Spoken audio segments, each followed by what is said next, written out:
Good evening, everyone. Hope you had a great weekend. Welcome to Tucker Carlson tonight. I'm Brian Kilmeade. I'll be filling in for Tucker unless I've misread the schedule. From Berkeley to Portland, Antifa demonstrators got violent over the weekend again. We got the video. You're looking at some of it now. We'll have more of that in just a moment. But first, it isn't just Antifa that's losing its mind in every respect. You got liberal office holders and candidates. They're moving fast to the left. Democratic Senator Brian Schatz, for example, of Hawaii, he's publicly announced his support for New York Times writer Sarah Jeong in her racist, anti-white, anti-cop tweets. In Arizona, gubernatorial candidate David Garcia wants voters to imagine a world where anybody can enter freely from Mexico.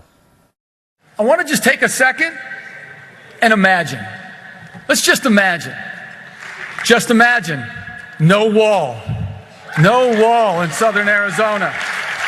Yeah, can you imagine that nightmare? In New York, gubernatorial candidate Cynthia Nixon, yes, she's legitimately running still, says it's time for the Democratic Party to overtly push socialism, and others on the left seem on board.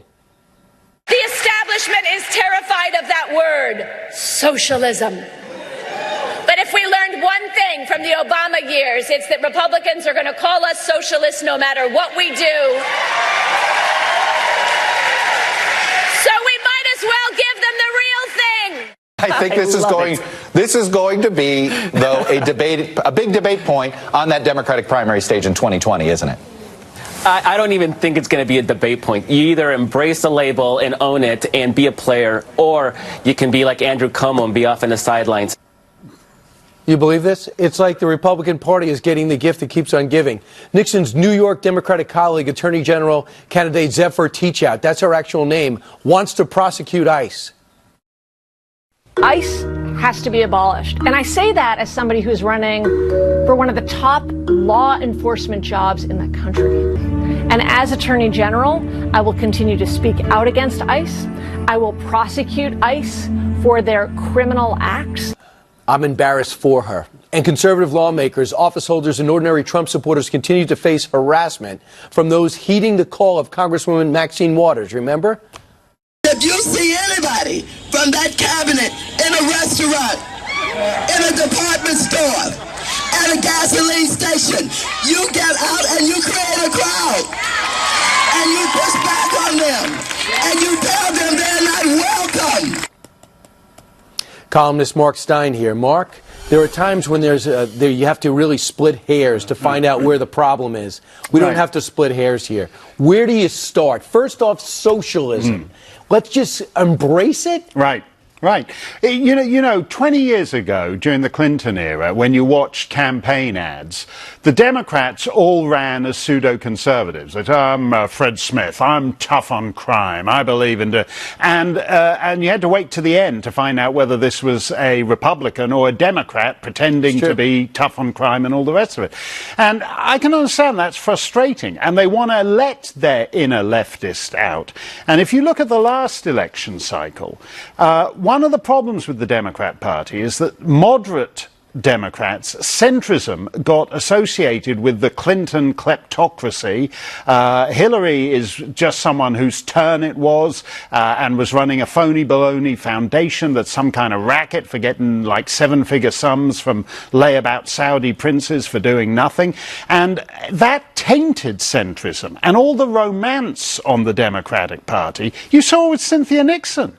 All the romance is on the far left, and they're moving farther and farther left at an extraordinary rate. Well, you have that 28-year-old who upset Joe Crowley, and now she's the rock star without any legitimate substance. No. She lives in fear of the follow-up question, any topic. But you see, that's like the old, I can't remember whether it's Lenin or Stalin, who, famous line, whom. In an age of identity politics, what matters is which side of that you are. Are you the approved designated group, as that young lady is, or in the ICE dispute, for example, the reason they don't like ICE is because ICE detains illegal immigrants. I don't particularly like the immigrant. Anyone who's been through legal immigration isn't fond of the immigration bureaucracy. But for the Democrats, it's simple. They like illegal immigrants, so therefore the people on the other side of that question, the immigration enforcers, are the bad guys. So there's a lot of law enforcement officials in families. If you don't have one directly in your family, you have one related to you, might even be a good friend of yours. When you say abolish ICE, that hits home everywhere. Yeah. In what country is that a good political thing to do? And some Democrats, I think, are worried about the abolish ICE move. And I'll add something to that. 9 out of every 10 arrests through ICE are people with criminal records. What's your problem with that? Well, the reason the leftists are keen on that is because they don't care about that. Just you listen to that guy who's running for governor in Arizona, and he's saying, imagine a world where anybody can enter from Mexico. There's a name for that world. It's Mexico. If you let anybody enter from Mexico, you become Mexico. The border moves north, and eventually it's at the Canadian border, and you're all Mexico. I thought the debate was between the fence, the drones, or the solid-state wall. The debate is now for open or all in? No, because again, that's like the old school Democrats who, yes, of course I believe in border enforcement once we have the amnesty and we legalize these hardworking people who just want, and it gets frustrating to have to do that. So it's much easier to let your inner open borders side out. Their open borders, their identity politics, they've had it with the whole Clinton thing of pretending to be, they don't want sister soldier moments, any of that anymore. They don't want to triangulate. They don't want all the equivocations. I think they, at a certain level, they actually feel dirty from living with those accommodations. And the last time round, Bernie Sanders, if it had been a free nominating process, would have won, because that's where the party is. $31 trillion for Medicare for all. You had this woman from New York who's going to get the seat that Joe Crowley had come out and say, we're going to essentially get rid of the $700 billion to give to the military in order to fan that out and pay for all her social programs. No, that's the fascinating thing, because if you look at genuinely socialist countries, the average European social democracy in Scandinavia or whatever, they pay for their socialism. What you have here is actually a fantasy socialism where they think none of these trillion-dollar sums mean anything, so let's just give even more and more trillions to everybody. Mark Steyn will be filling in for Tucker on Wednesday. Until then, Mark, I'll see you in the halls. I'll say hello, but it will never be the same. Okay. Let's build that fence and keep you out next time. Thank you very much. So he's turned on me already. Meanwhile, let's change gears. Teslin Figueroa is a former Bernie Sanders staffer and founder of Teslin Figueroa, the communications group, and she joins us right now. Teslin, first off, when it comes to some of the mania around what's happening right now, where do you think the Democratic Party is heading?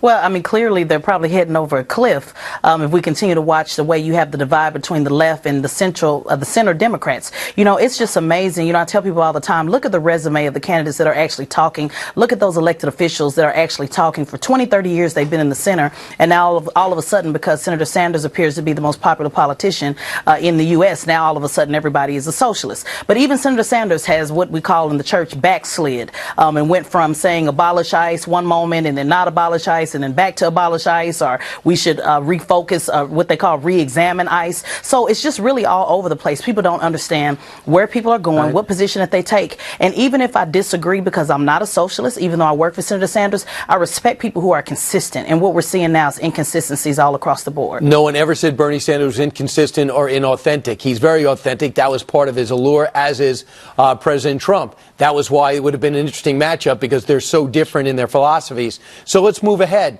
If you are somebody who studies history in America, you know this is supposed to be a big wave for Democrats. They seem to, with these two policies in particular, doing everything they can to get rid of that wave. Do you look personally, from what you see right now, do you look for them to pick up the 23 seats to gain the House, despite what we just went over? Well, you know, it might be a wave in some primary states, you know, in some areas, but it also could be a flood that could drown everybody out in 2020. You know, people have to pay attention to what works in a primary, what works in one particular district, like Ms. Cortez's district, may not work necessarily around the country. Democrats and Republicans, the majority are in the center. And if Democrats keep thinking that everybody is just a socialist or everybody is all the way left, then they're misinformed. I work for Senator Sanders, yet I'm not a socialist. So if they keep trying to box everybody up in one box and try to say that this is just just the direction that everybody's going, and not really get to the ideas and figure out what people really want and pay attention to the polls, then we'll be in trouble. Teslins, right now we know the economy's going great, but if you want people to keep some of that money, don't raise health care costs. And I'm not saying point a finger at any party or any person. The party that understands health care and delivers quality health care at affordable prices will be in power. If you want to get to the kitchen table in America, it's still health care. Well, I can say for myself personally, for me and my daughter, it's over $430 being self-employed to cover insurance for myself. And I talk about all the time when I had a staffing firm with 300 employees in Orlando, we went out of business because they were forcing temporary agencies to cover health care. So it's still an issue that has not been resolved. Although we like to hear the word reform, it is yet to be actually completed and actually providing good health care for people such as myself. So you're absolutely right. Something has to be done about it. And if we can remove the partisan politics and actually have a real conversation on what does that mean for people like myself and small business, then we can be headed in the right direction. And Teslin, lastly, just throw out two names that you think you hope will be front runners and run for president on the left if you had your druthers.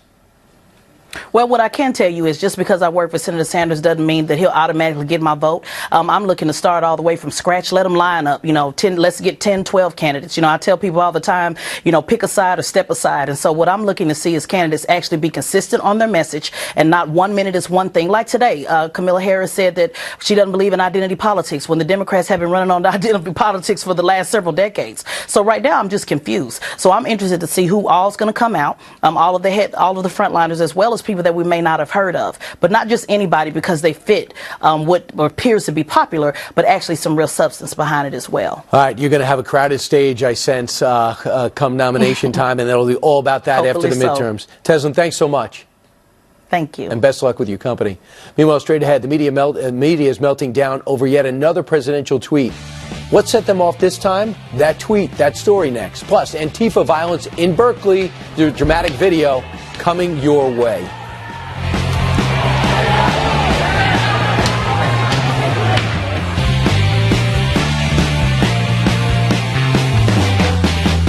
All right, today the president tweeted, I know, for a change. He said this: fake news reporting, a complete fabrication, that I am concerned about the meeting my wonderful son Donald had in Trump Tower. This was a meeting to get information on an opponent. Totally legal and done all the time in politics. And it went nowhere.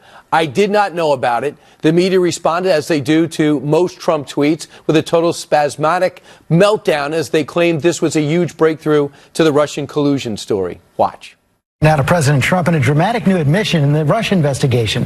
Reversing course on previous denials, the president now saying that the purpose of his son's Trump Tower meeting with Russians was to get information on Hillary Clinton. Carelessly on a random Sunday morning tweet does it. An admission of lying and something at least starts to fit the dictionary, if not legal definition, of collusion. Donald Trump admitted this weekend they were all lying.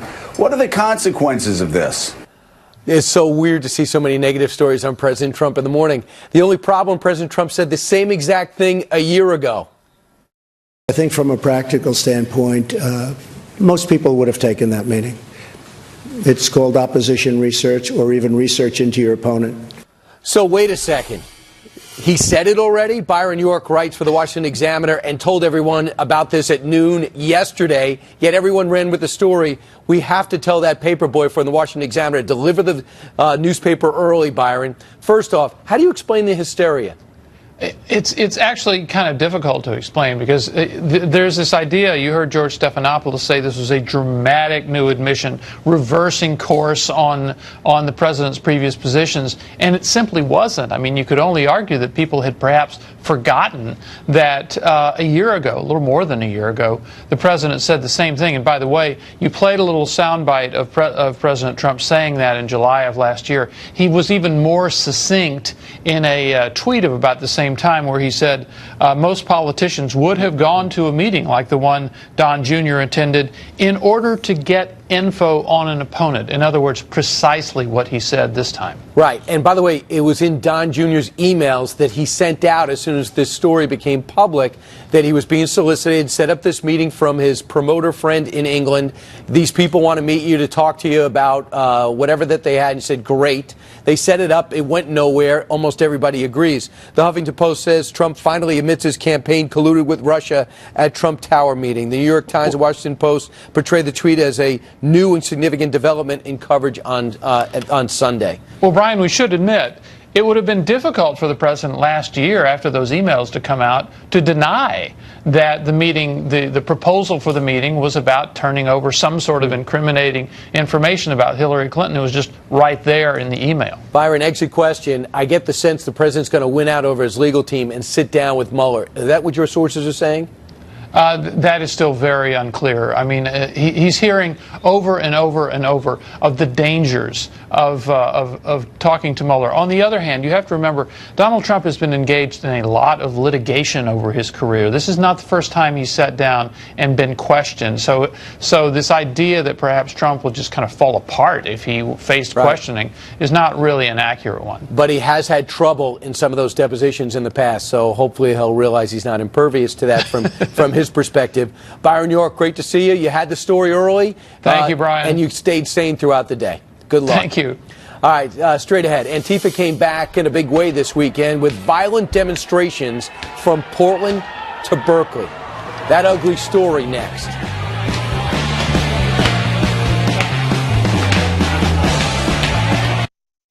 All right, President Trump has called out fake news in the failing New York Times, but now he has a preferred label for the entire mainstream media establishment. It's enemies of the people. Now, complaints about the label could have emboldened the president. In fact, it has. He's doubling down on using it. So now the media is going back to calling Trump a dictator. This is the type of behavior that happens in authoritarian societies where leaders and their supporters are pushing down the media. It's BS, and it should be called out. And he does every time they give him a microphone. Tammy Bruce is the president of the Independent Women's Voice and joins us right now. Tammy, who's right? The president's right. And here's the issue. Gallup did a poll about the importance of the American media. And of course, the supermajority of Americans believe they have an important role in our democracy, right? I mean, they're supposed to be giving us the news and challenging power. And just by not doing their job, which they clearly have abandoned since President Trump was candidate Trump, they've thrown their lot in within the political arena. They've decided that they are going to help certain things along, which is an abandonment of the Americans. At least there's, other outlets they can get some news from. But this has been an abandonment of an incredibly important American industry. And you see it right there. What's fascinating is if Trump was a dictator, none of those opinions would be heard on the news, right? It's turned into a selfish, inward-looking entity, almost like an infant that's not getting what it wants. I mean, there are so many deranged people out there. I worry about them getting the wrong idea and really targeting the media. And you did see on C-SPAN a caller call in and say, "I will shoot Brian Stelter." So that is disturbing on all counts. It is, and obviously the problem here with this entire dialogue is that the media, as opposed to doing their job and just reporting the news for people, which would take all the steam out of what President Trump would be saying, but at the same time, maybe he wouldn't be accusing them of being fake news. We do know, of course, people have been hurt, and it has been Steve Scalise, attempted murder of 23 other Republicans, the attack of Rand Paul. You've got threats and individuals being arrested for threatening the president and other Republican office holders. So we know that the rhetoric has compelled people to do crazy things. So we all need to recognize that. Yeah, Sarah Sanders, Kristen Nielsen, all Stephen Miller. Now, another topic. Over the weekend, the president tweeted. LeBron James was just interviewed by the dumbest man on television, Don Lemon. He made LeBron look smart, which isn't easy to do. I like Mike. The president was instantly labeled a racist, even though he's actually been calling other people who happen to be white dumb for years. Bob Corker called him dumb and incompetent. Lindsey Graham dumb. He called Mitt Romney the dumbest candidate and the worst candidate we've ever had. And Mika Brzezinski dumb as, I think, a pile of rocks. So he's an equal opportunity offender. Are you surprised people saw race in this? I think that's, look, LeBron has announced that he needed to do more than just sports. He's concerned about his community, so he's engaged, and that means talking about politics. So he's in the kitchen now. And that is a reaction not from people of color. It transcends complexion, but it's a liberal answer to attacks. And it's a habit. And I think LeBron James is better than that. I think that he knows, and everybody knows, Donald Trump, incredibly transparent, you're right, says all these things about all kinds of people, and the fact is that Donald Trump is actually quite fair in the nature of who he's going to attack and praise based on the nature of what they're doing as he reacts to what he sees as either negative or positive dynamics. I wish he wouldn't have done it. I wish he wouldn't do it with a personal attack. LeBron James takes shots at him. And by the way, he's not dumb. Don Lemon is not dumb. But keep in mind, the president played golf this week with Lindsey Graham. A man that he's insulted repeatedly, took his phone number and read it to the whole world. One of the things that goes back to our first conversation that we can ease some of this is go after people on policy. Talk about the issues that affect our lives. That the personal back and forth from the media to the president and to Republicans and the other way is not necessarily the most helpful thing. We need these policies that the president's promoting to succeed because they help our lives directly. All right, last topic for you. Tammy, we proved that we can do three, and we're about to prove it now. Yes, we're going to do it. One thing over the weekend, Antifa ugly again. Demonstrations in Portland and in Berkeley, they got violent.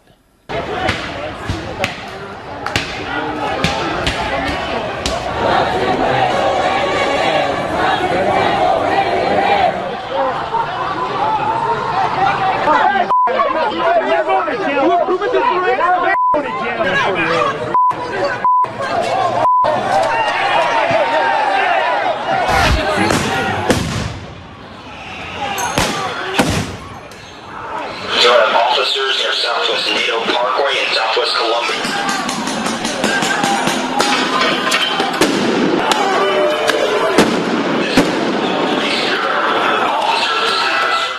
Meanwhile, conservative activist Charlie Kirk and Candace Owens wanted to do this thing called have breakfast, and they were harassed this morning at a Philadelphia coffee shop. You got one man, they came flying in there, poured a drink on Kirk, while numerous other white activists shrieked, "No white supremacy." By the way, Candace Owens is black. They also had anti-cop rants at the end of it. And Candace Owens, I just saw, tweeted out thanking the cops for stepping in at the right time. This could have been really ugly. Yeah, it could have been. And look, they even smashed the window of a Marine Corps recruiting station. Antifa did. The Antifa did. But you're looking at, white supremacists or the alt-right and Antifa. There are people who are pretty much probably living in their parents' basements coming out into the light for the first time. That was one of the clashes. And I think that, you're dealing with both Portland and Berkeley, which have not had a very good history of confronting these things. Even recently in Portland, of the police and the mayor kind of not acting when Antifa, as an example, was blocking an ICE office. So these are cities that have seemed to kind of, for some reason, prefer that these things get out of control. Obviously, the American people see this. It's not good for certainly liberals. It's not good for our dialogue, but the violence is unacceptable, and the police departments have got to have a bit more aggression when it comes to stopping. These are the flares.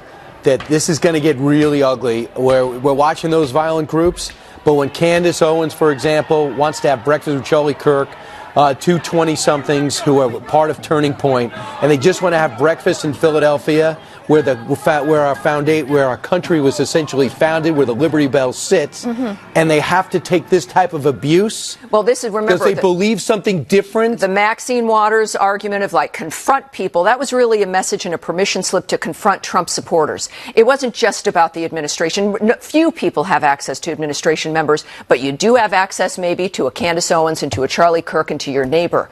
That's why when you've got somebody like Maxine Waters, any other representative, leadership needs to step forward. Democrat leadership has to step forward and say, really, enough is enough. They can stop this by signaling that. Hillary can help stop it. Jesse Jackson can help stop it.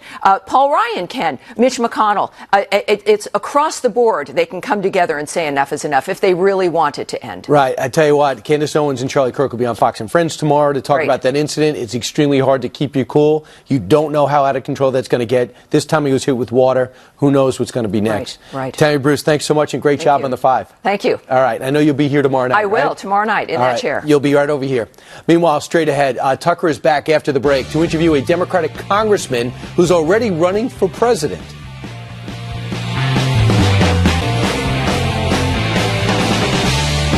All right, Venezuelan President Nicolas Maduro nearly became the first national leader to be assassinated by a drone. I'm not kidding. At least that's what the Venezuelan authorities are saying after a drone apparently exploded overhead while Maduro was delivering a speech that probably no one was paying attention to. Maduro certainly has no shortage of enemies. His country's economy has completely disintegrated. He's violently cracked down on protests against his government, and he's accused of rigging an election last May. Still, critics point out the attack gives Maduro a convenient excuse for further crackdowns on the country's dissidents. Meanwhile, as we said earlier, the Democratic Party has been descending into chaos recently. The party is becoming more and more extreme on race, on immigration, on economics. At the same time, they're harassing or even physically attacking anybody who disagrees. Maybe there's another way, though. Congressman John Delaney is a Democratic congressman. He representing Maryland. He spent the last year mounting a dark horse presidential campaign and has published a book, The Right Answer, How We Can Unify Our Divided Nation. Tucker recently spoke with him. Here's what he had to say. So I think most people are strongly in favor of the idea of reuniting the country, assuming that's possible, but it's hard to find bipartisan consensus on anything right now. How would you do it? Well, I think there are some areas where there's bipartisan consensus, things like infrastructure, criminal justice reform, dealing with the opioid crisis. I mean, the way I look at it, Tucker, is really simple. There's things in our debate that we kind of agree with each other on, and there's things that we disagree with each other on. And there's a role for both of those things, but we never spend any time on the things we agree with each other on. And that's part of the problem. It's kind of simple, but in a way, our job is to do both. I agree with that absolutely and completely. So give us just a reassuring list of some of the things that you think we agree completely on. Well, I think we agree that we should invest more in our infrastructure, right? It's crumbling, it's falling apart, we're falling behind our competitors. I think we agree that we should reform our criminal justice system. I mean, we've looked at the data, and it's been very unfair for a very large number of our citizens, and I think there's broad support for reforming that.